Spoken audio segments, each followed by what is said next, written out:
James Matthews had always known he would join the military. Born and raised in a small town in Ohio, he grew up hearing stories about the bravery of men who served their country, and his father, a decorated World War II veteran, was his greatest inspiration. The idea of wearing the uniform, of standing tall in the face of danger for something greater than himself, was a vision that filled his heart with pride. But the reality of what it meant to be a soldier, what it really entailed, had yet to set in. At 26, James was a man of ambition. He had graduated from college, found a decent job in a cubicle, and spent his days analyzing data for a small tech company. But the feeling that something was missing gnawed at him every day. It wasn't that he disliked his job. It was that he craved more. He longed for purpose, for something bigger than himself. His dreams weren't filled with board meetings and numbers. They were filled with the honor of serving his country. So, one quiet afternoon in early spring, he made the decision that would change everything. He walked into the recruiting office in downtown Cleveland, filled out the paperwork, and signed his name on the dotted line. The paperwork, the interviews, and the endless questions about his physical and mental health were all part of a blur. Before he knew it, he was standing at the front of the line, officially enlisting. His heart swelled with excitement and nervousness as he thought about what lay ahead. This was it, the beginning of his journey. The bus ride to boot camp was long and uncomfortable. James sat next to a tall man named Thomas, a former high school football player whose muscles bulged even in civilian clothes. The two exchanged nervous smiles as they passed the time. The closer they got to the base, the more James's excitement turned into a quiet, gnawing fear. He'd heard the stories, of course, the rumors of grueling drills, the harsh instructors, the sleepless nights, but he'd always brushed them off. This was what he'd signed up for. He was ready. At least, that's what he told himself. Boot camp was everything James had imagined, and so much more. The first morning began at 4 a.m. with the loud sound of a drill sergeant's whistle. The soldiers scrambled out of bed, barely able to keep their eyes open, their bodies still aching from the previous day's physical training. Sergeant Harris, a towering man with a deep voice that seemed to rattle the walls, wasted no time in getting to work. "Welcome to the Army," Sergeant Harris barked as they assembled in the formation. "You're here to become soldiers, not children. You'll work harder than you've ever worked in your life, and you'll hate every minute of it. But if you can survive this, you'll have earned a right to wear that uniform. Now, get in line and shut up." James was immediately struck by the intensity of it all. His body ached after the first few hours of training, and his mind struggled to keep up. His enthusiasm from the previous day was now tainted by the realization that this wasn't going to be an easy ride. The constant shouting, the relentless drills, the physical exhaustion, it was all consuming. Every muscle in his body screamed for relief, but there was no time for weakness. He pushed forward, keeping his head down and his focus sharp. The days passed in a blur of sweat, dirt, and exhaustion. As the weeks wore on, James found himself becoming part of the group, his body becoming stronger, his reflexes faster, and his confidence growing. But it wasn't all physical. In between drills and exercises, he spent time with his fellow soldiers, trying to find a connection. Some of them were like him, young, eager, full of ambition, but others were hardened, their faces etched with stories of past battles. There was Sergeant Harris, a man who had seen more than James could ever imagine. There was Thomas, who had grown more reserved as the days passed, his enthusiasm slowly replaced with a quiet, calculating determination. But there was also Rachel, a woman from Texas who had joined the Army to escape a life that felt like a dead end. She was smart, tough, and unafraid of the challenges that came her way. James found himself gravitating toward her, their shared experiences creating a bond that was hard to ignore. They often spent hours talking about life before the Army, about their families, their dreams, and what had driven them to enlist. For James, Rachel represented everything he wanted to protect: the future, the ideal of a better world. She reminded him of why he was there in the first place. The training became progressively harder. The long runs, the endless push-ups, and the late-night drills were taking their toll on James's body and mind. But he pushed through, The thought of leaving, of quitting, never crossed his mind. He was a soldier now, and soldiers didn't quit. They fought. They endured. That's what the stories had taught him. The same stories that now seemed distant and naive, as if they belonged to a past life. One day, after a particularly grueling exercise, James found himself standing on the edge of the barracks, staring out into the distance. The sun was setting, casting a golden hue over the training field, and for a moment, he felt a wave of homesickness. His thoughts drifted back to Ohio, to his family, to the life he had left behind. Was this what he had really wanted? To leave everything behind, to be part of something bigger, something that he couldn't yet understand? Sergeant Harris appeared next to him, his heavy boots kicking up dust as he approached. Without saying a word, he stood beside James, looking out over the horizon. "This isn't like you thought it would be, is it?" Harris asked. James didn't know how to respond. He didn't want to admit it, but the answer was clear. Nothing about this felt like what he had imagined. It was harder, darker, more real. "War doesn't care about your ideals, kid," Harris continued, his voice softening slightly. "It doesn't care about what you believe in. It's just survival. And if you want to make it through, you better learn to accept that." James turned to look at Harris, seeing for the first time the true weight of the man's words. Harris had been a soldier long enough to know the truth, the brutal, unromantic truth, that war was not some noble endeavor. It was a test of endurance, a trial of character, and sometimes it didn't leave room for idealism. "I'll keep that in mind, Sergeant," James replied, his voice steady, though doubt lingered in his chest. The training didn't get any easier after that. James continued to push himself harder than ever, driven by a sense of duty and the hope that one day he would understand the true meaning of the sacrifice he was making. But deep down, he knew that the path he had chosen would soon lead him to a place where he would have to confront his deepest fears, his darkest doubts, and the harsh realities of what it meant to be a soldier. And when that moment came, he wasn't sure he would be able to survive.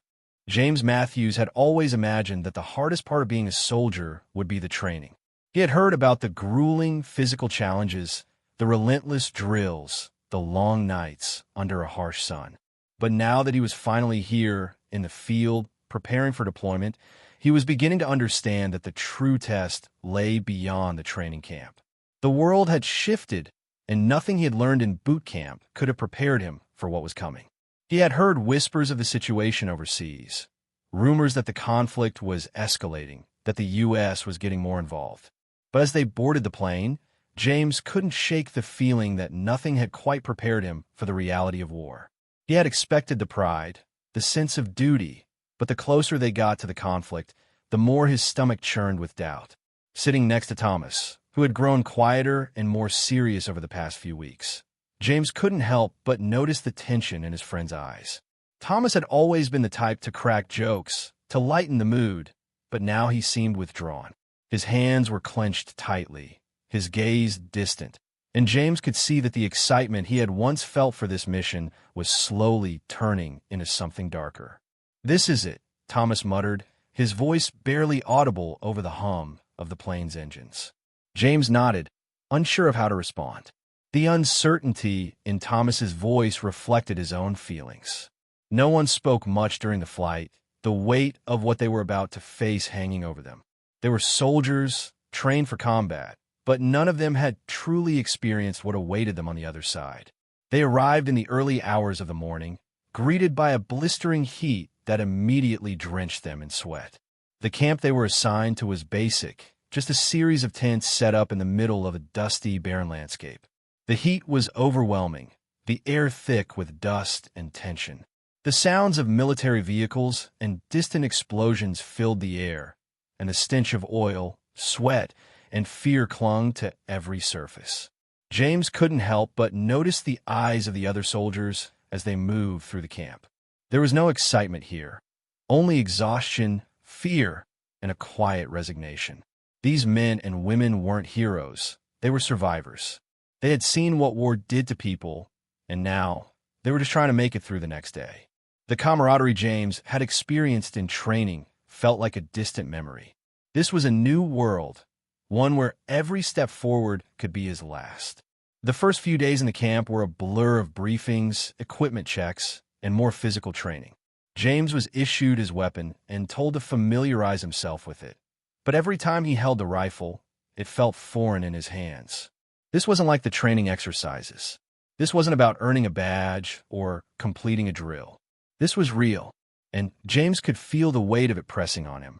Sergeant Harris, who had been oddly distant since their arrival, called the soldiers together for a briefing one afternoon. His voice was low, grim. There would be no sugarcoating at this time. "You're not here for a vacation," Harris began. "This isn't about making friends. It's about survival. We've got intel that suggests the enemy is close, and they're not playing by the rules. It's our job to neutralize the threat before it spreads. There's no room for hesitation, no room for weakness. You're going to see things that will stay with you long after this is over. You need to be ready for that." James felt a cold shiver run down his spine. The weight of Harris's words settled into his bones, and he realized with sudden clarity that he wasn't prepared for this. No amount of training, no number of drills, could have prepared him for the psychological toll war would exact. Later that night, James lay in his cot, staring at the ceiling of the tent.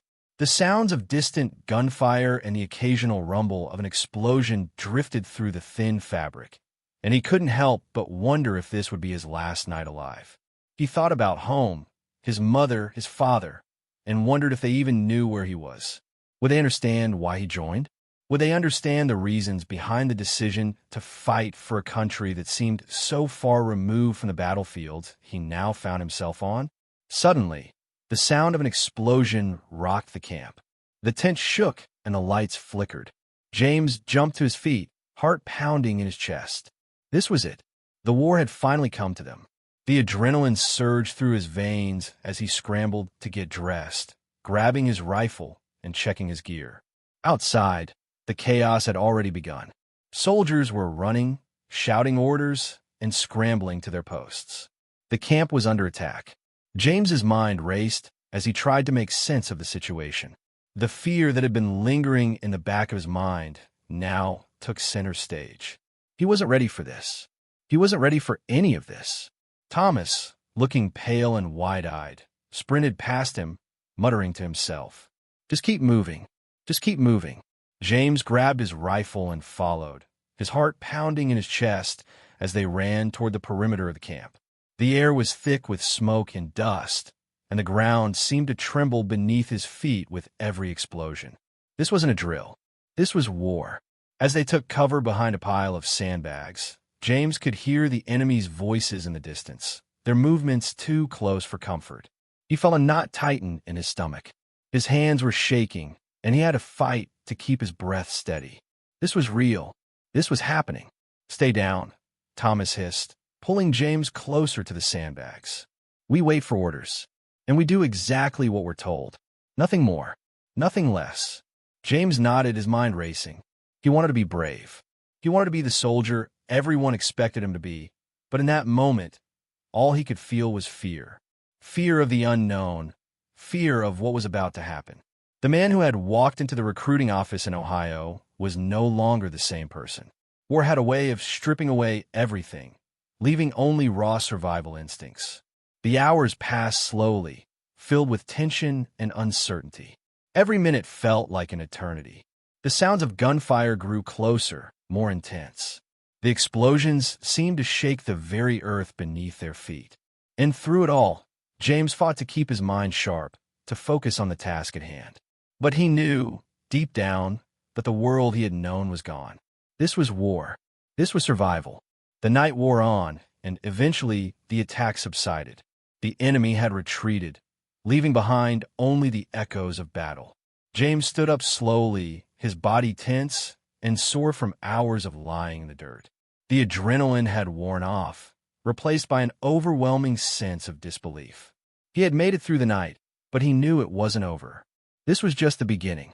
As dawn broke over the horizon, the full reality of what they had just survived began to sink in.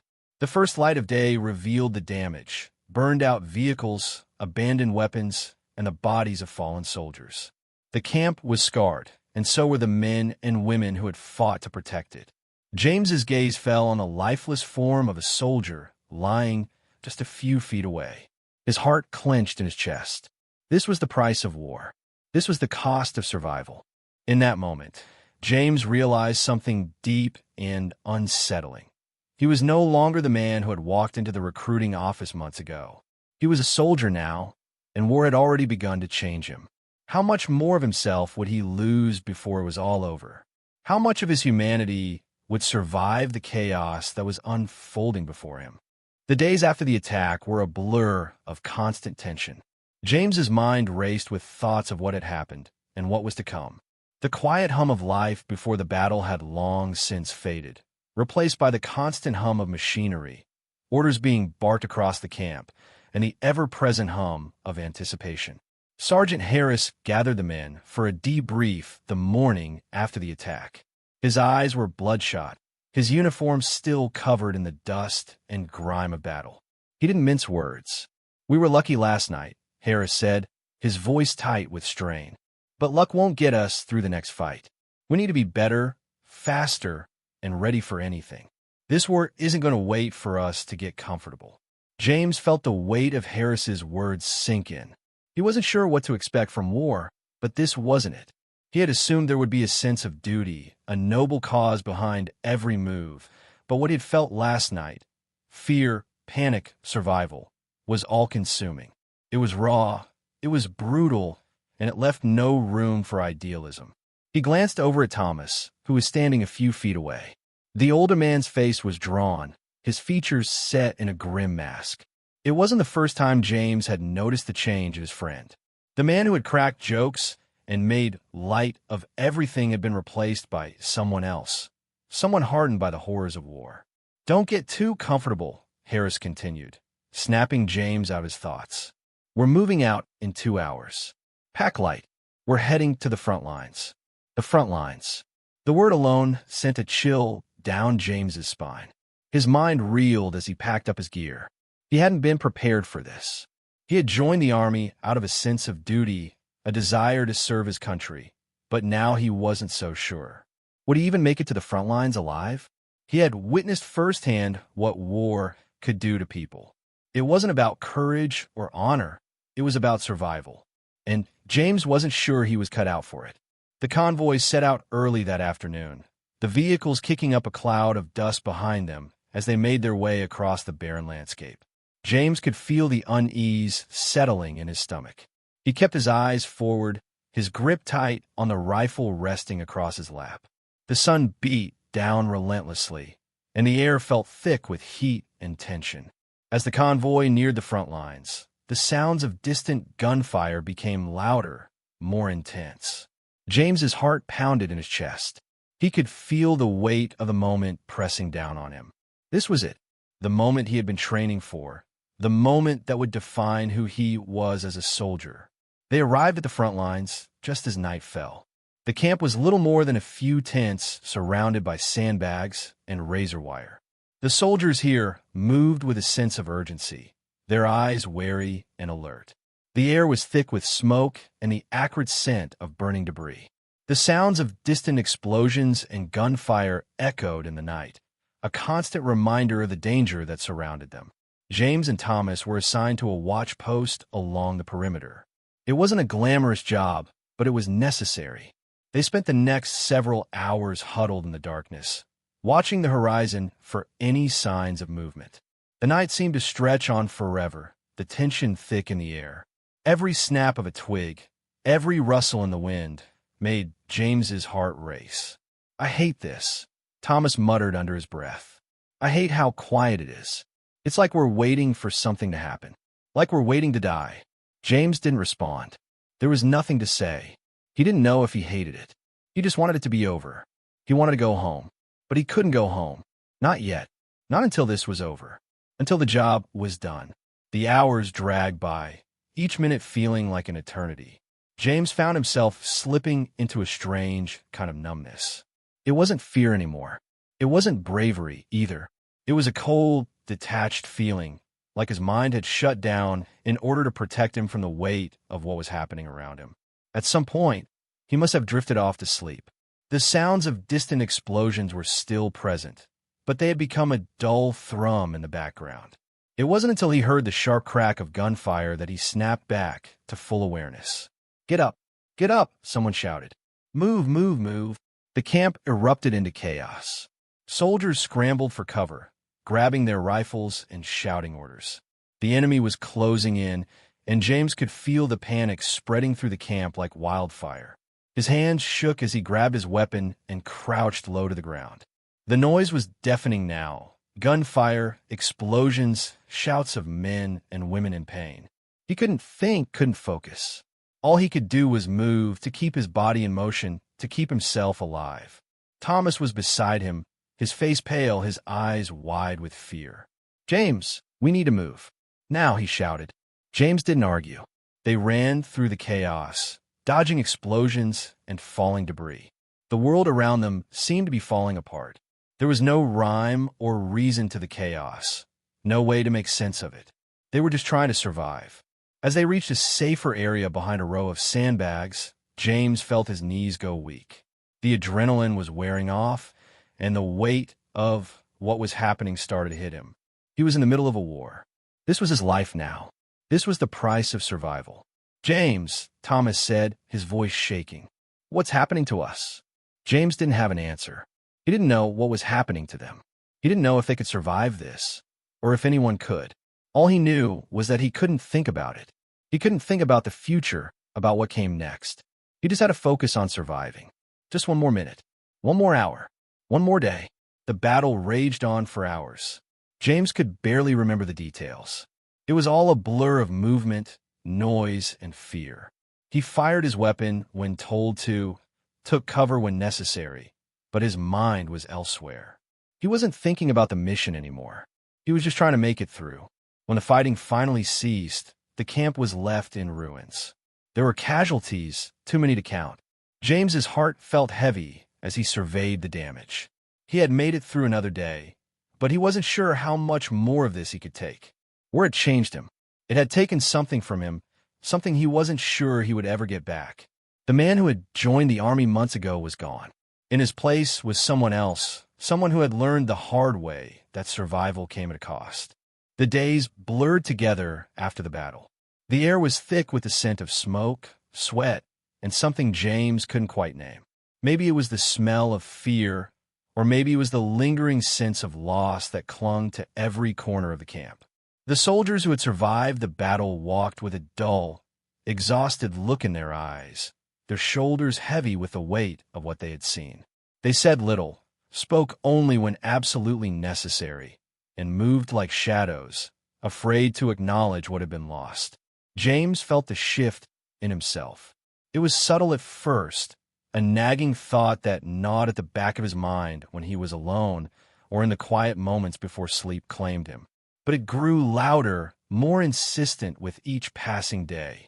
War had changed him. He didn't know how exactly, but he could feel it, the subtle cracking of the person he used to be, the shifting of his identity, his values.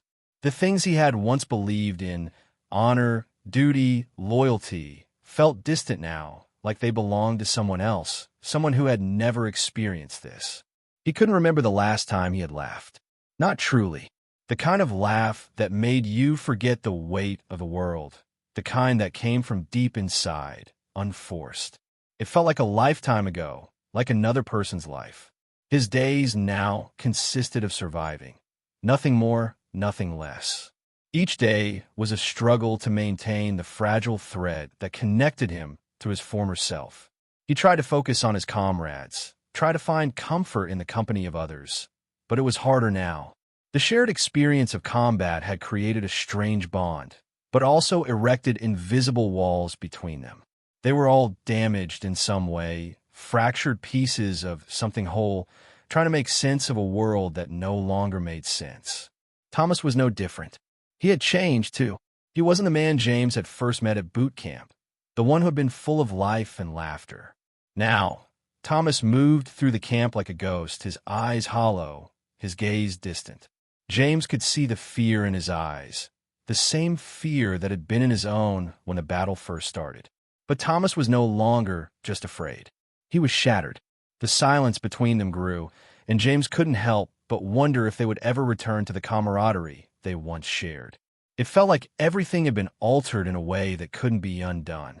One evening, as the sun began to dip below the horizon, casting an orange glow across the sky, Thomas found James sitting alone by a row of sandbags, his rifle resting beside him. He was staring out at the barren landscape, as if trying to make sense of the chaos that had become his life.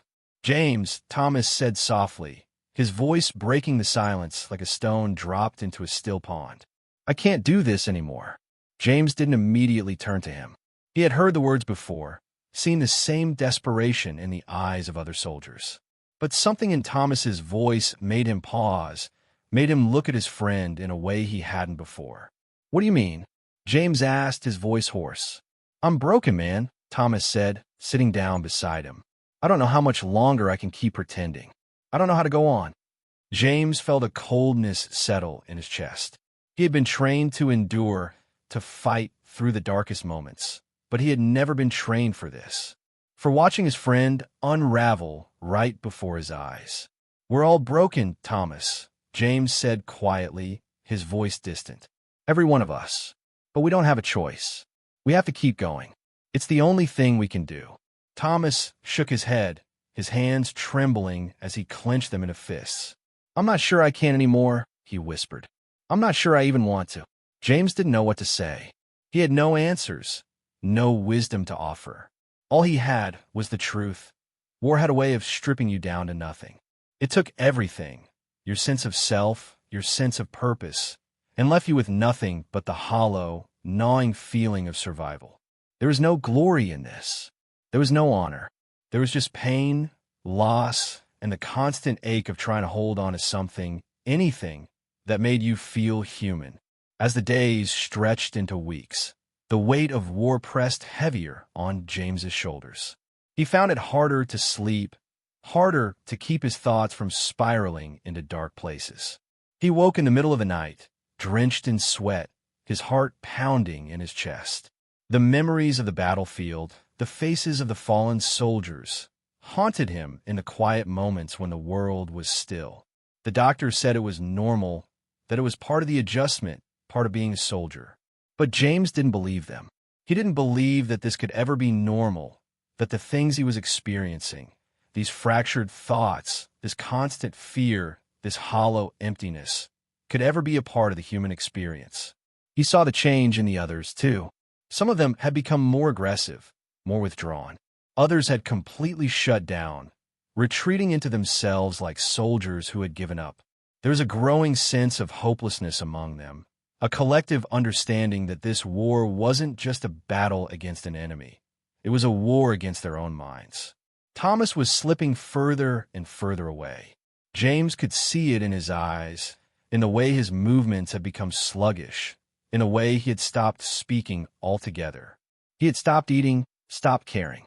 One afternoon, as James was walking through the camp, he spotted Thomas sitting in a small corner, his back against a wall, his arms wrapped tightly around his knees. His face was pale, his eyes hollow. "Thomas," James asked, kneeling down beside him. "I can't do this," Thomas said softly, barely a whisper. "I don't care anymore. I just wanted to stop." James's heart clenched in his chest. He wanted to tell his friend it would be okay, that everything would return to normal once the war was over. But deep down, he knew it wouldn't. It would never be the same again. "We'll get through this, Thomas," James said, his voice barely a whisper. He didn't believe the words as he spoke them, but he said them anyway. They were the only words he had left. But even as he spoke, James knew that war wasn't just something you fought on the battlefield. It was something that fought inside of you, something that changed you in ways you could never understand until it was too late. And that, more than anything, was the silent burden they all carried. The days bled into weeks, and the world outside the base felt more like a distant memory than a reality. James couldn't remember when he had last seen a clear sky, or when he had last felt anything other than the dull ache in his chest. Every day, the battlefield seemed to creep deeper into his soul, leaving scars that weren't visible to the naked eye, but were far deeper than any physical wound. He was no longer the man he had been before the war. He wasn't even sure who that man was anymore. The line between the soldier and the person had blurred, and he couldn't tell where one ended and the other began. The violence of the world around him had infected his thoughts, turning them into something dark and twisted. He had become a soldier in every sense of the word, not just by the uniform he wore, but in the way he thought, the way he felt. His relationship with Thomas had become strained. It wasn't because of any animosity, but because of the shared grief and the unspoken understanding that they were both slipping, losing themselves in the chaos of war. The cracks in their friendship were growing wider, and every attempt to reconnect felt futile, like trying to mend a shattered mirror with pieces too small to fit. James's dreams had become his only refuge, but even they were no longer peaceful. They were filled with the screams of fallen soldiers, the blood that stained the earth beneath his feet, the smell of death that lingered long after the battle had ended. He would wake up in the middle of the night, his body drenched in sweat, his heart pounding in his chest. His mind couldn't escape it. There was no reprieve from the horrors of war. One night, after a particularly brutal mission, the soldiers had gathered in the mess hall. The air was thick with the smell of stale food, but no one had the appetite to eat. They sat in silence, as they always did now, staring at their empty trays or at nothing in particular. The conversations that once flowed easily between them had stopped. There were no jokes anymore, no small talk. The war had stolen that from them. James sat at the far end of the table, his mind not on the food but on the battle that lay ahead. He was thinking about what he had witnessed, the things he had seen, the things that had left permanent marks on his soul. He had seen men who had lost everything, men who had given up on ever being whole again, and he saw himself in them. "Hey, James," Thomas's voice interrupted his thoughts. The sound of his name made him flinch, though he didn't turn to look at his friend immediately. When he finally did, he saw Thomas's eyes, hollow and distant, staring straight ahead. There was something in his gaze that unsettled James, a kind of resignation, a surrender to the war that James hadn't seen before. "What's up?" James asked, trying to sound casual, though the tightness in his voice betrayed him. "I don't know how much more of this I can take," Thomas whispered, his voice barely audible. His hand was shaking as he pushed his food around his tray. "I feel like I'm losing myself." James's stomach twisted. He didn't know what to say. He didn't have the answers anymore. He was just as lost as Thomas was. "We're all losing something," he replied, his voice thick with exhaustion. "This war, it changes you." Thomas looked at him, then really looked at him, and for a brief moment, James saw the person he used to be in his eyes. There was pain, yes, but there was also a glimmer of the man who had been full of dreams, of purpose, before the war had stolen it all. But that glimmer was fading, slipping away like sand through his fingers. "I feel like I'm not even a person anymore," Thomas continued, his voice breaking. "I don't know who I am. I don't know what I stand for. I don't even know why I'm still here." The words hit James like a punch to the gut. He knew that feeling, that sense of being lost in the dark with no way out. He had felt it himself, more times than he could count. But he couldn't bring himself to say the words, couldn't bring himself to tell Thomas that he, too, was fighting the same battle inside, fighting not just to survive, but to hold on to what was left of his humanity. "It's hard, man," James said quietly, lowering his gaze. "It's really hard, but we don't have a choice. We just have to keep going." The silence that followed was thick, suffocating. Neither of them spoke for a long time, each lost in their own dark thoughts. The weight of the war was too heavy to bear alone, and yet that was the reality they lived in. There were no easy answers, no ways to fix what had been broken. But the hardest part, James realized, wasn't just the physical toll the war took on them. It was the mental and emotional toll, the way it slowly chipped away at their identities, at who they were before all of this. They weren't just soldiers. They were human beings, people with hopes and dreams and aspirations. But all of that felt so far away now, like a distant memory. The next day, as the soldiers prepared for their next mission, James found himself standing alone by a small pond near the camp. He looked down at his reflection in the water, but he didn't recognize the face staring back at him. He saw a man, yes, but he didn't see the person he once was. That person was gone, lost to the war. He could hear the sound of footsteps behind him, and he turned to find Thomas standing there, his face expressionless. There was nothing in his eyes anymore. No hope, no fight, just a vacancy that terrified James. "I don't know how much longer I can do this," Thomas said, his voice raw, "but I don't know how to stop." James didn't have an answer. He didn't know how to stop, either. They were caught in a cycle of violence, of pain, and the only thing they could do was keep going, keep pushing through, even as they lost pieces of themselves along the way. War didn't just take lives. It took souls. It took everything you were and turned it into something unrecognizable. And in the end, you were left wondering if you could ever put yourself back together again. James looked at Thomas, and for a moment, he felt the weight of his friend's despair pressing down on him. We just have to keep going," James repeated, though he didn't believe the words himself. Because, in the end, all they had was each other, and even that didn't feel like enough. The final days of the war felt like an eternity to James. Every day was a blur of explosions, gunfire, and the screams of those around him. But as the war drew closer to its end, something inside him snapped. He was tired of the killing, tired of the pain, and, most of all, tired of losing pieces of himself. It wasn't just the physical toll anymore. It was the soul-crushing weight of the things he had seen, the things he had done. He had become a different person, someone he didn't recognize, someone who had buried the man he had been long ago. And the longer he stayed in this hell, the less he believed he could ever be whole again. On the battlefield, the chaos of war had become his constant companion. But now, as the end was nearing, there was a strange stillness that had fallen over the soldiers. Everyone was waiting for the final battle, for the final push, for the moment when the war would finally end. But the weight of that moment was heavy, and none of them knew how to carry it. James stood at the front lines with Thomas beside him, the two of them silent as they prepared for what was to come. There was no need for words now. They had all said everything there was to say. They were beyond the point of talking. The only thing left was to survive, to push through, to somehow find a way out. The hours dragged on, and when the first shots were fired, it was like a switch had been flipped.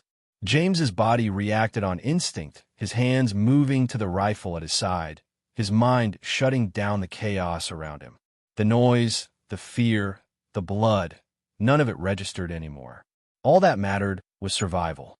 But as the battle raged on, the reality of what they were fighting for hit James harder than ever before. It wasn't about victory or defeat anymore.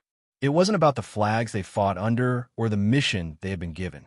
It was about the cost of everything, the cost of their lives, the cost of their souls. And James realized, in that moment, that they had all been fighting for something that wasn't even real. The war had taken so much from them, and when it was over, there would be nothing left. He looked over at Thomas, who was firing his weapon with a look of pure determination on his face. But beneath that mask, James could see the same thing that he felt in himself. Exhaustion, numbness, the quiet despair of a man who knew that nothing would ever be the same again. And then, in the middle of the battle, everything stopped. The firing ceased, the explosions faded, and for a brief moment, the world around them fell silent. James's heart raced in the sudden stillness. He didn't know what was happening, but he knew that something had changed. "Cease fire," came a voice over the radio, and James almost couldn't believe it. It was over. The war was over. But as the soldiers began to lower their weapons, as the tension in the air started to dissipate, James felt a strange emptiness settle into his chest. They had won. At least, that's what they were told. But the victory felt hollow. It felt like a lie. He turned to Thomas, searching his friend's face for some sign of relief, some sign that the end of the war would bring closure. But all he saw was the same emptiness he had been feeling for so long. There was nothing left. The war had taken everything. "We did it," James said, his voice hollow. Thomas didn't answer at first. He just stared ahead, his eyes glazed, his body still tense. Then slowly he nodded. "Yeah, we did." But there was no joy in the words. No celebration. Only the cold, hard truth that the war had left them broken, both physically and mentally. The people they had been before the war were gone. And in their place were these fractured versions of themselves, haunted by memories that would never fade. James's mind raced. What now?